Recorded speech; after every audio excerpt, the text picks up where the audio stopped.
Took some enhancement drugs to make you better on the court, but then you blame it on mental health. Can we just stop the man? Just admit it. You cheated. After a suspension that shook the NBA harder than a backboard after a Shaq dunk, Paul George is finally responding, and the reaction is loud.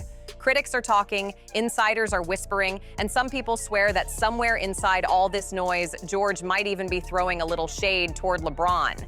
Meanwhile, an NBA owner just teased a mysterious announcement that has the entire league watching closely. So what is really going on here? Is this simply a clean PR response after a rough moment, or are we watching the beginning of a much bigger NBA storyline? Let's break it down because this situation has layers.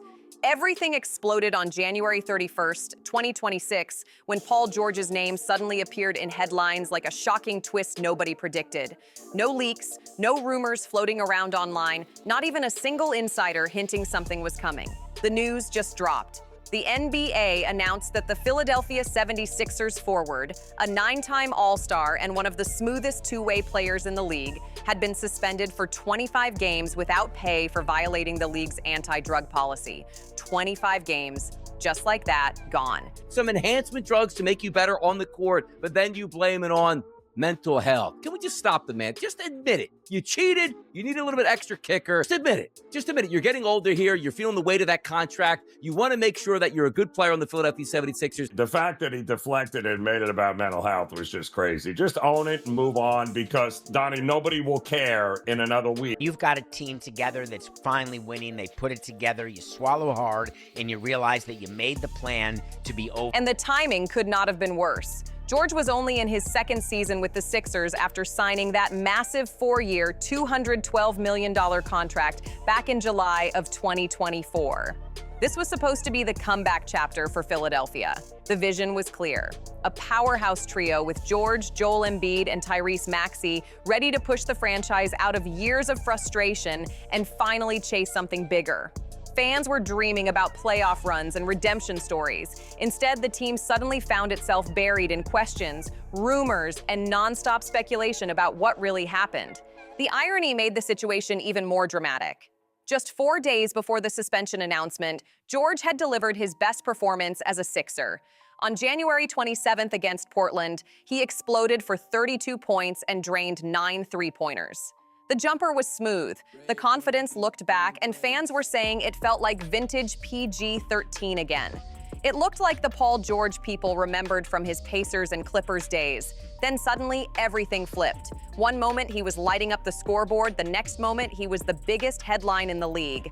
The NBA stayed quiet about the exact substance involved. Because of privacy rules written into the collective bargaining agreement, the league never reveals the details in these cases. But NBA fans know how to read the situation. They understand the pattern. A 25-game suspension usually lines up with what the league calls a first-time violation involving drugs of abuse. And that list is serious. It includes substances like cocaine, methamphetamine, opioids, PCP, LSD, and ketamine. This is not the same situation as marijuana, which barely creates headlines anymore. And it is completely different from performance-enhancing substances, which normally trigger much longer suspensions. Whatever happened here landed in that middle category. Serious enough to cause damage, but not something that automatically ends a career. Knowing the entire basketball world was watching him closely, Paul George decided to address the situation himself. Through ESPN's Shams Charania, he released a statement that instantly grabbed attention. In his words, he said, "I've discussed the importance of mental health, and in the course of recently seeking treatment for an issue of my own, I made the mistake of taking an improper medication." That single sentence changed the entire conversation almost overnight. Suddenly, the story was no longer just about a suspension. It became a deeper conversation about what might have been happening behind the scenes. George framed the situation around mental health, explaining that he had been seeking help and made a mistake during that process. On the surface, the message sounded sincere. He admitted the error, took responsibility, and apologized publicly. But the moment those words hit social media, the reactions were mixed. Some people respected the honesty. Others looked at the situation with a raised eyebrow. Journalists, analysts, and even some retired players started quietly asking the same question. Was Paul George opening up about something real, or was this a carefully managed explanation designed to soften the backlash? The debate spread quickly through the basketball world. Online conversations turned skeptical almost instantly. Not everyone was willing to say it directly, but the feeling was there. People sensed there might be more to the story that had not been fully explained. And context matters here. Paul George is 35 years old now. He is a veteran who has pushed his body through years of injuries and comebacks. His career includes major leg injuries, knee surgeries, shoulder procedures, and countless months of recovery. His body tells the story of a player who has fought through serious challenges just to stay on the court. There's only one, we have the same drug guy, if you will. I know exactly what he's doing. EPO matters. It's the reason LeBron takes it. It matters. And if other basketballers understood what it did, EPO increases your red blood cells, gives you endurance so you can play all game long. You can shoot in the fourth more quarter, red blood just like cells, you more shot oxygen in your red blood cells. Okay, got you. Trying to get a bucket on Bron right now? Yeah, he can get a bucket on Bron right now. No, he is. But his dad on that balcony. He on that new juice. At the same time, he is sitting on one of the biggest contracts in the league. The expectations are massive. The pressure is real. When you combine age, injuries, huge money, and a franchise hoping for a championship run, the weight on a player's shoulders can become enormous. Because of that pressure, some insiders quietly suggest another possibility. Maybe George was simply trying to get his body feeling right again. Maybe he was searching for a way to recover faster or regain that rhythm he once had. And when the situation spiraled into a suspension, the explanation shifted toward the mental health angle to soften the narrative. Fair or unfair, that theory has the basketball world split right down the middle. Some fans believe George's explanation completely. Others think the story still has unanswered pieces. Paul George did not just apologize. He presented the situation through the lens of personal struggle, and that move created a wave of debate. Some people see honesty and vulnerability. Others see polished public relations. And right when the conversation started cooling down, another angle appeared that nobody expected. Because once the suspension became official, the financial side of the situation suddenly became impossible to ignore. The suspension did not just damage Paul George's reputation, it also punched a serious hole in his bank account. Based on his massive $52.8 million annual salary, missing 25 games without pay means roughly $11.7 million vanished instantly. That is the kind of number that makes even superstar athletes pause for a moment. But here is where the story takes an unexpected twist. While George absorbed the financial hit, the Philadelphia 76ers quietly ended up in a much better position financially. Before the suspension announcement, the team was sitting around $7 million above the NBA luxury tax line. That situation usually creates major pressure for a front office because crossing that line triggers expensive penalties. Then the suspension changed everything. When a player is suspended without pay, the portion of salary connected to those missed games does not count toward the team's cap calculations. That technical detail suddenly reshaped the Sixers' financial picture overnight. Instead of sitting $7 million above the luxury tax threshold, the team's books were suddenly trimmed down to roughly $1.25 million above the line. That is a huge swing. From a front office perspective, it almost feels surreal. Imagine being team owner Josh Harris looking at the updated numbers. No trade was made, no player was moved, no contract was renegotiated. Yet suddenly millions of dollars in luxury tax pressure just disappeared. The situation is uncomfortable to talk about publicly, but the math is the math. In the NBA, a player's personal setback can quietly turn into a financial advantage for ownership. That is the cold business side of professional sports.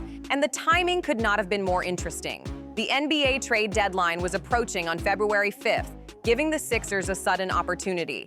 With the new financial breathing room, the team had a realistic path to slide completely under the luxury tax line if they made the right move before the deadline. Nobody expected that scenario just days earlier. A suspension that looked like pure damage control suddenly opened the door to a strategic advantage.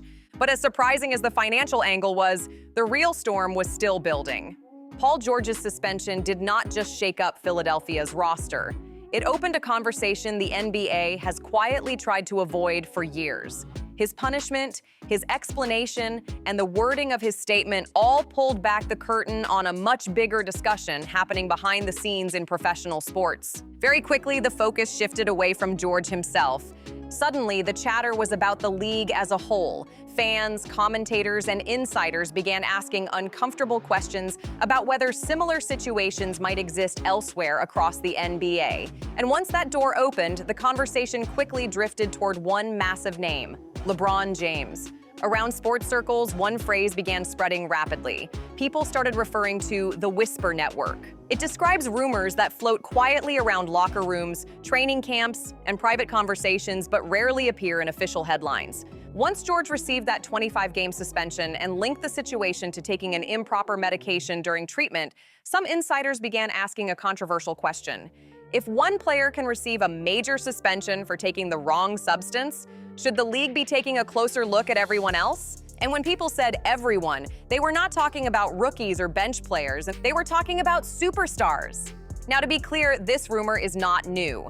For years, quiet speculation has occasionally surfaced during training camps, private interviews, and off-camera conversations among analysts. It has never been confirmed or proven, but the conversation has floated around the edges of the basketball world for a long time. Paul George's suspension did not create that discussion, but it definitely poured gasoline on it. Suddenly, what used to be background gossip started appearing in bigger sports conversations. And to understand why the story gained so much attention, you have to follow a strange connection that stretches beyond basketball itself. The story crosses into the worlds of MMA and sports science. At the center of that connection is Chael Sonnen, a former UFC middleweight contender who later became an MMA analyst for ESPN.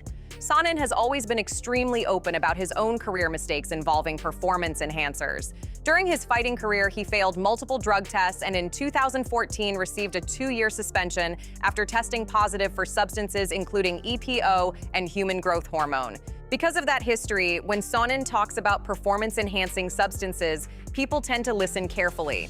Back in March 2023, during an appearance on Andrew Schultz's Flagrant podcast, Sonnen made a comment that immediately grabbed attention across multiple sports communities. During the conversation, he claimed that he and LeBron James shared the same supplier. That single sentence spread through the internet like wildfire. Here was a fighter who had openly admitted his own past violations, suggesting a connection to one of the biggest stars in basketball history. The remark immediately sparked debates across the NBA and MMA worlds. Some people dismissed it as podcast exaggeration. Others viewed it as a shocking claim coming from someone who had firsthand experience with these systems. Regardless of how people interpreted it, the comment refused to disappear. And when Paul George's suspension suddenly pushed conversations about substances back into the spotlight, that old quote from Sonnen resurfaced all over again. Sonnen did not stop with that one shocking comment. He went even deeper into the science behind the substances he mentioned. During the conversation, he explained what EPO actually does inside the body. According to him, the substance boosts red blood cell production, which dramatically increases endurance and oxygen delivery during intense physical activity. A 40-year-old man doing the basketball court is the greatest thing I ever seen in sports. Yeah. I would say that.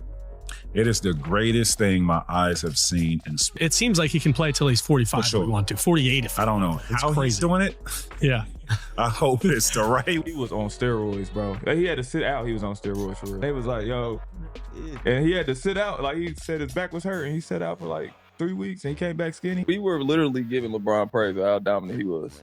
Yeah, y'all wasn't really watching the show. And I mean, that's why shit get clipped. In simple terms, it allows an athlete to maintain energy levels for much longer than normal. Sonnen suggested that this type of boost could explain how LeBron continues to play heavy minutes deep into his career. At an age when most players have already slowed down or retired, LeBron is still logging serious time on the court and putting up huge numbers. Sonnen described EPO as the king of performance enhancers, claiming it can transform endurance in ways few other substances can. Then he made the comment that really sent the internet into chaos. Sonnen compared the alleged setup to what he jokingly called the Lance Armstrong diet, referencing the cycling legend whose career became one of the most controversial stories in sports history.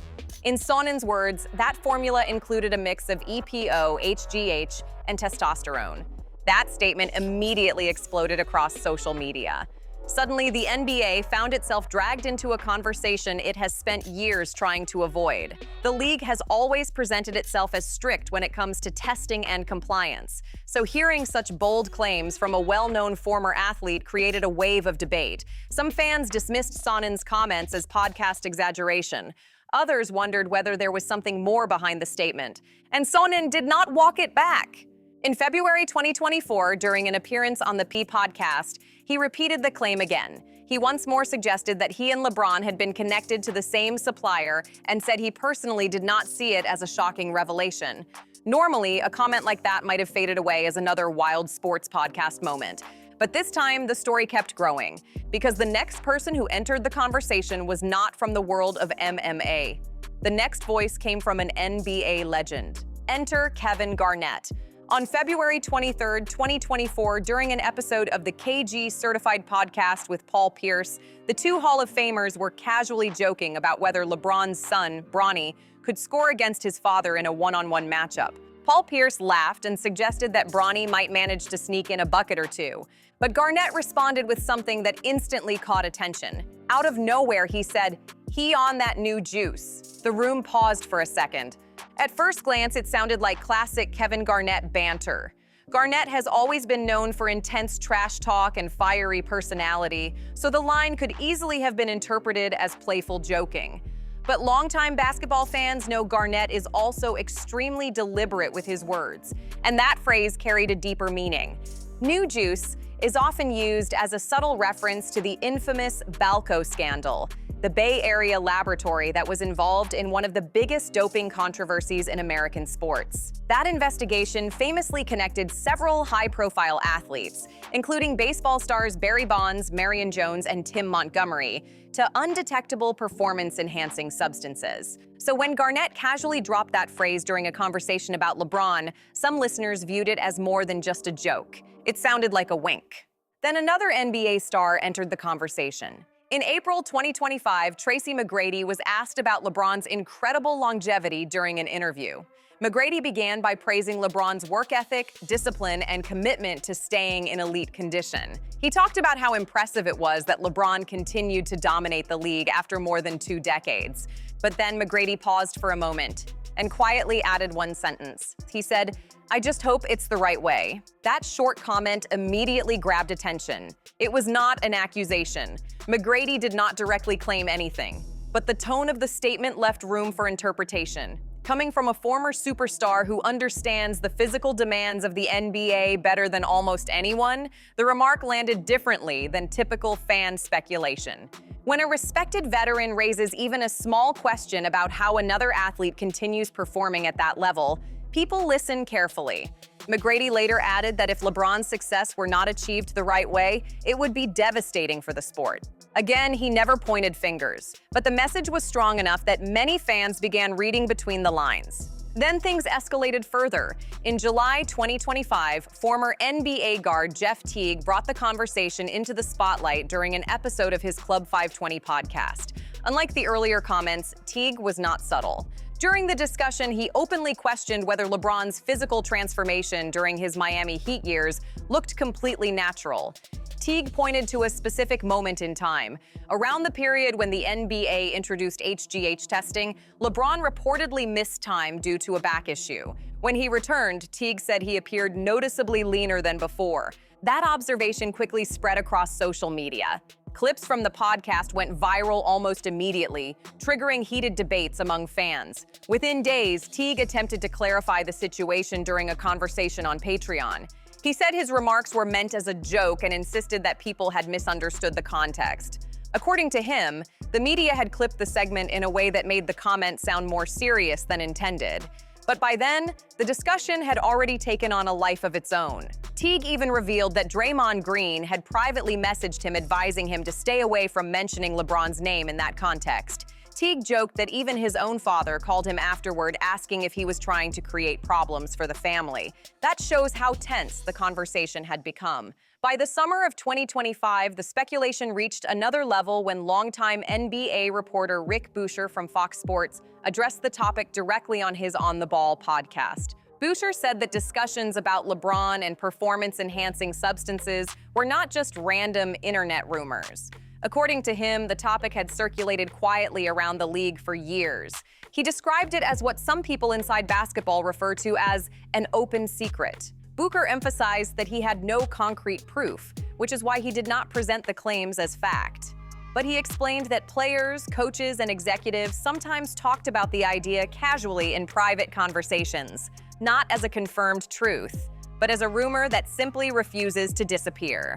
Inside NBA circles, the rumors surrounding performance enhancers had been floating around quietly for years. At a certain point, some insiders claimed the conversation stopped shocking people. Instead, it became something whispered about casually behind closed doors, almost like background noise in the modern sports world. Then January 2026 arrived and everything exploded again.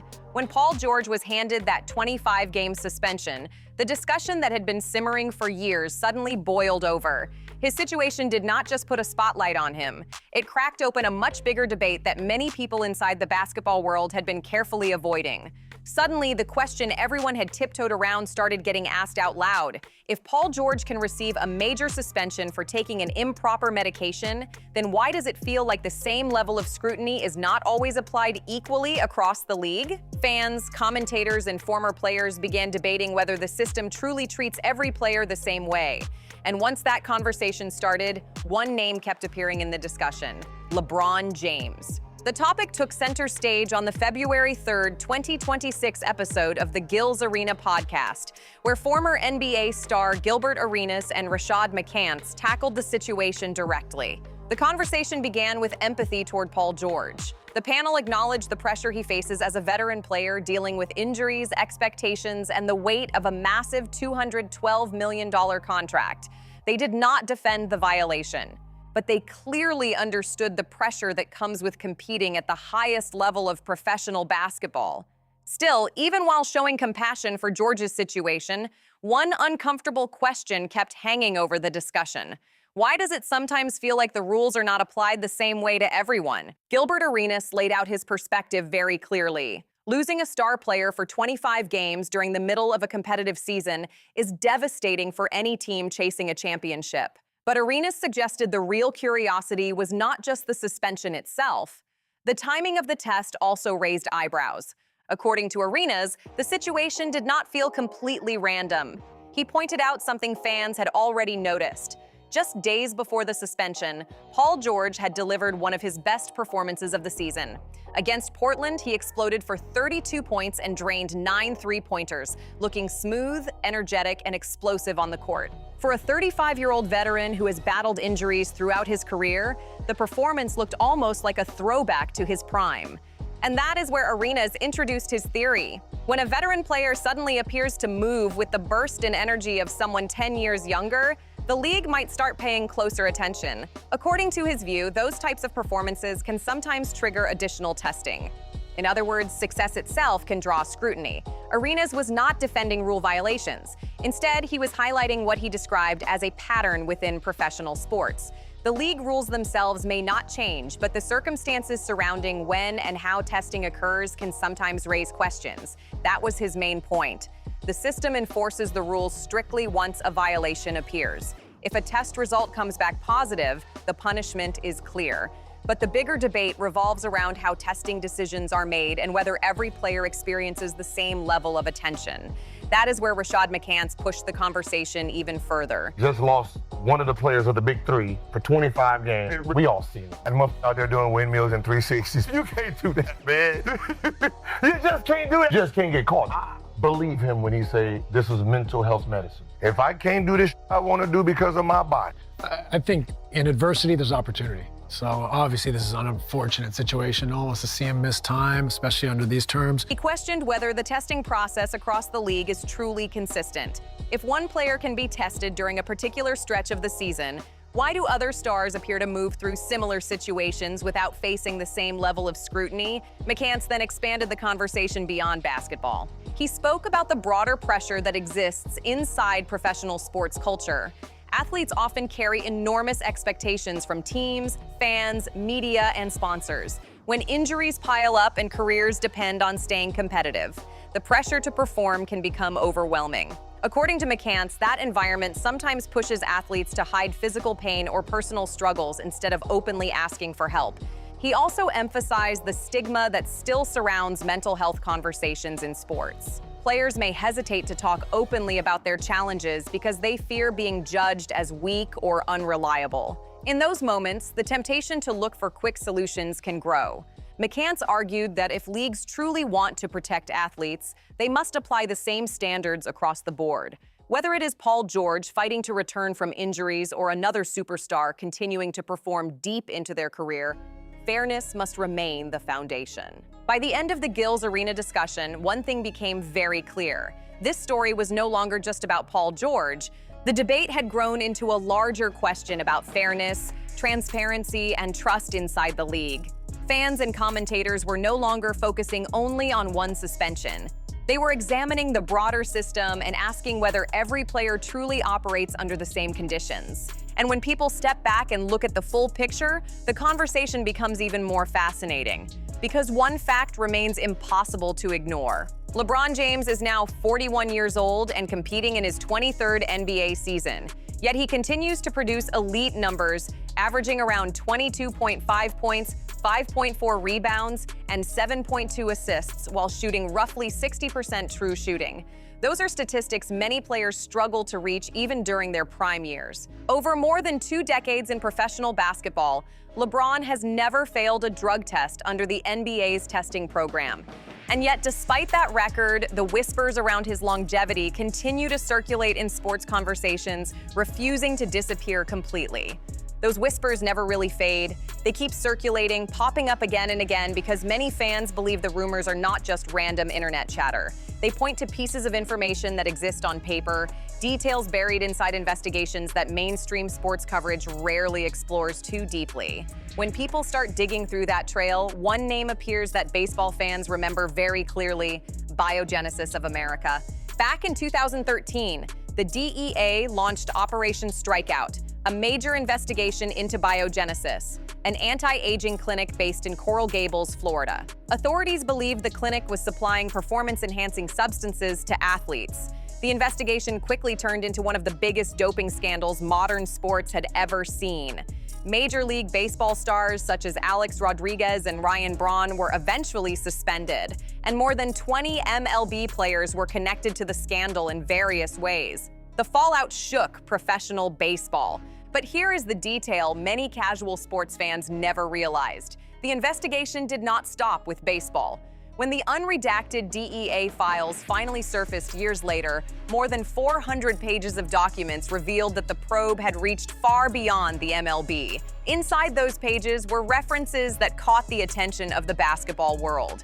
2 names connected to LeBron James appeared in the documents. Those names were David Alexander, LeBron's longtime personal trainer, and Randy Mims, a close friend and business manager who has been part of LeBron's inner circle for years. According to notes from investigators, both individuals were linked to Carlos Acevedo, a figure involved in the Biogenesis network.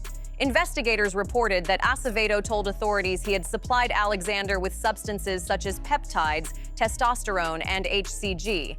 According to the documents, the relationship allegedly involved exchanges over several months. The files suggested that Alexander would occasionally refer new clients to Acevedo and sometimes received products in return. Another note mentioned Randy Mims. According to the investigation documents, Mims was described as meeting Acevedo in person and purchasing injections that were described as testosterone or metabolism-related treatments. Those claims were written inside the investigation notes that later surfaced publicly. But this is the most important part of the record. DEA lead agent Kevin Stanfield made it clear during the investigation that there was no evidence showing LeBron James himself had committed any wrongdoing. He was never formally questioned by investigators, never charged, and never accused of violating any rules related to performance-enhancing substances. The case involving him was closed without any action taken against him. In other words, there was no official finding against LeBron James. However, the situation still sparked conversation because the people mentioned in the documents were part of his close inner circle.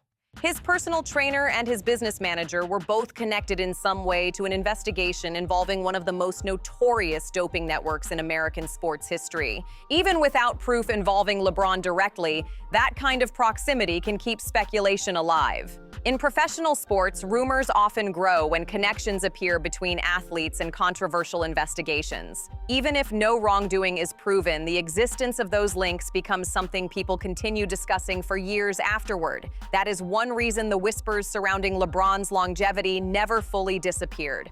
And the conversation gained even more volume in March 2024. That is when Victor Conte, the founder of Balco and a central figure in another famous doping scandal in sports history, appeared on the Dan Le Batard show. During the interview, Conte said there were reasons some people remained suspicious about LeBron's situation because of the older biogenesis connections. That comment immediately reignited debates online.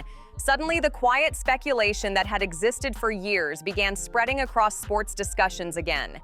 Fans debated it on social media, analysts referenced it on podcasts, and commentators started revisiting the documents connected to the investigation. And this is where the situation circles back to Paul George. When George received that 25-game suspension and framed the situation around mental health treatment and an improper medication, the spotlight returned to the league's testing system. His suspension did not just become a personal story.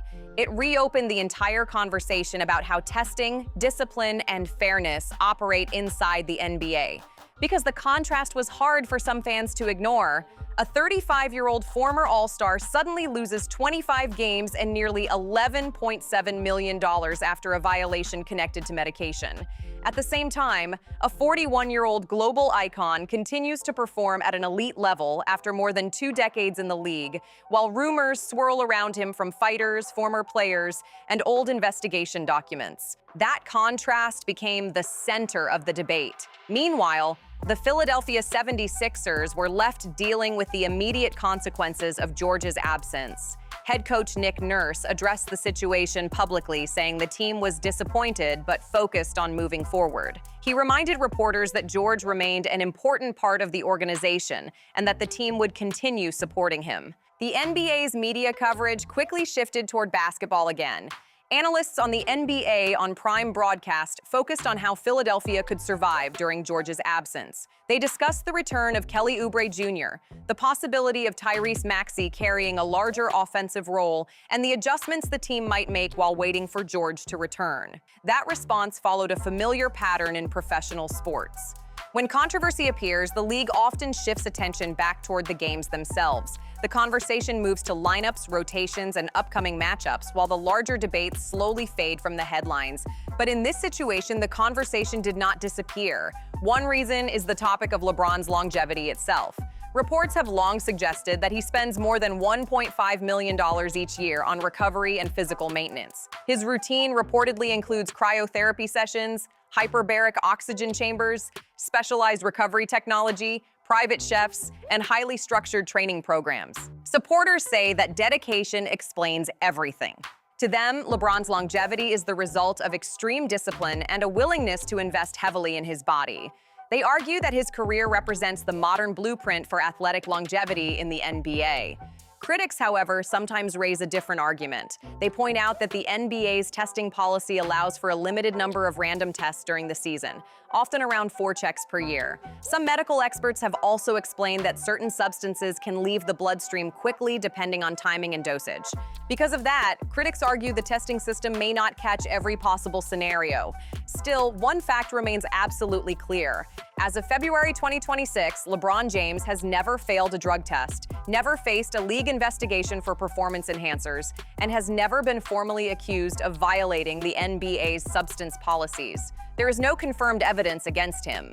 Yet because of Paul George's suspension, a conversation that once existed mostly in late-night podcasts and online forums suddenly moved closer to the center of the basketball world. Players, analysts, and fans began asking difficult questions about fairness, testing, and the pressures athletes face when careers stretch into their late 30s and 40s. And that debate may not disappear anytime soon. Because in the end, Paul George did not just lose 25 games and millions of dollars. His suspension reignited one of the most uncomfortable discussions in modern basketball, a conversation about aging, recovery, and whether the same rules truly apply to everyone competing at the highest level of the game.